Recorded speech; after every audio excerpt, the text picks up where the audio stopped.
Good morning. I'm so blessed to be able to do the daily devotions with you this morning.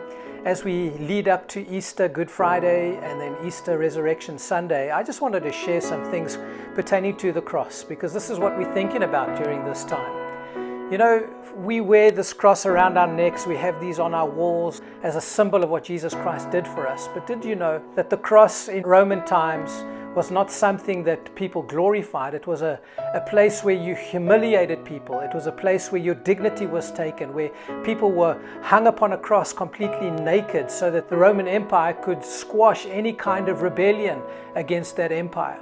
This was not something to be glorified. This was a place of complete shame and humiliation.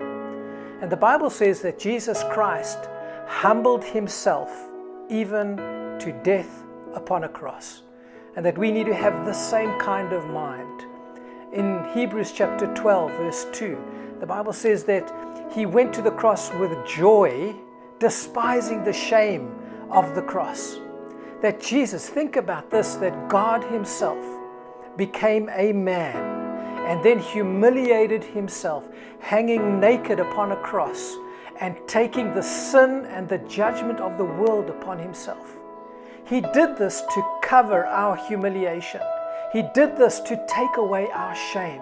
That God himself becomes a man and he takes on the full punishment of God by taking on the wrath of God because of our dysfunction and our sin, and dying a painful death.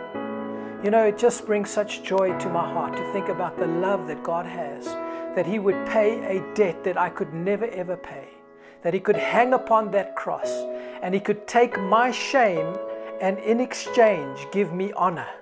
The Bible says that you and I have been crowned with glory and honor. Jesus prayed in John chapter 17 that the honor and the glory that he had, that he now gives to man, he gives to you and I that trusts in him.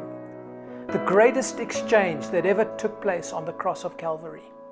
And this is a time for us to think about what Jesus Christ did when he hung upon that cross 2,000 years ago. That God became a man and he paid the ultimate price for you and I. And his motive for restoration and redemption is the wonderful love that he has for us. As we start thinking about Easter, as we start thinking about the cross, let's remember the shame that he took upon himself, and in exchange giving us glory and honor because of the great love that he has for us.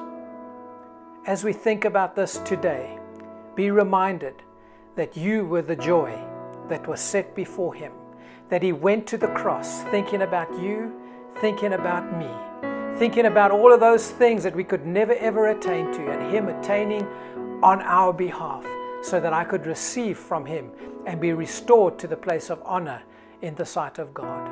I pray that you be encouraged as you ponder on the wonderful love that God has for you and the price that he paid for you. God bless you, and I'll chat to you again tomorrow.